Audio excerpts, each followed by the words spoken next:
ইন্দ্রিয়কে জ্ঞানের একমাত্র উৎস? না, অনেক দার্শনিক বলেছেন ইন্দ্রিয় যথেষ্ট নয়, মানুষ জ্ঞান পায় অন্তত 3 স্তরে: ইন্দ্রিয়, যুক্তি, অন্তর্দৃষ্টি বা চেতনা।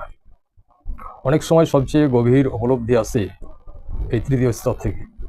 যুক্তি ও বাস্তবের ধ্রুবক কি? যুক্তি ও বাস্তবতার মানদণ্ড কিসের উপর দাঁড়িয়ে?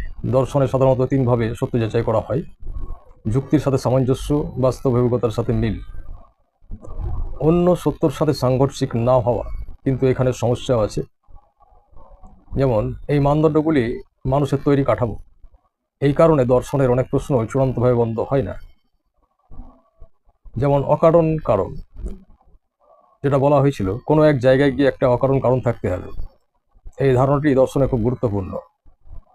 সক্রেটিস এটাকে বলেছিলেন আনমুভ মুভার, অর্থাৎ সব কিছুর কারণ আছে, কিন্তু এক জায়গায় গিয়ে এমন একটা বাস্তবতা আছে যা নিজস্ব কোনো কারণ নেই।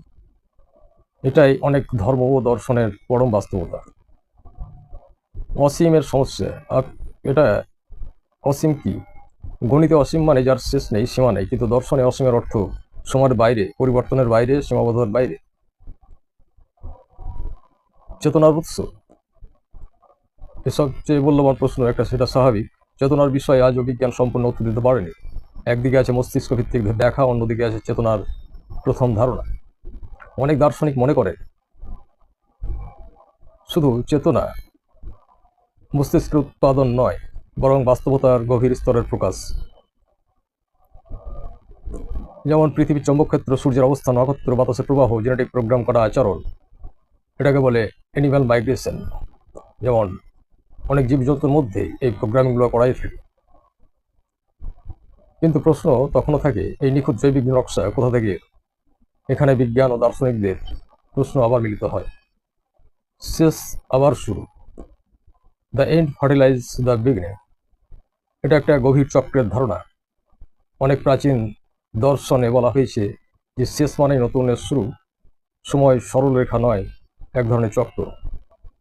যেমন পঞ্চম দেহের হস্তি দর্শন, এই রূপকটি খুব যথার্থ। সবাই সত্যের একটা অংশ স্পর্শ করে, কিন্তু পুরোটা দেখে না। যে জায়গায় এসে দাঁড়িয়েছি তা আসলে 3টি বড় প্রশ্নের মিলনস্থল: জ্ঞানের সীমা, চেতনার উৎস, বাস্তবতার পরম ভিত্তি। এখানে দর্শন ও আধ্যাত্মিকতার একে অন্যকে স্পর্শ করে। চেতনা কি মস্তিষ্ক থেকে আসছে, জন্ম নেয়, নাকি মস্তিষ্ক চেতনার একটি যন্ত্রমাত্র?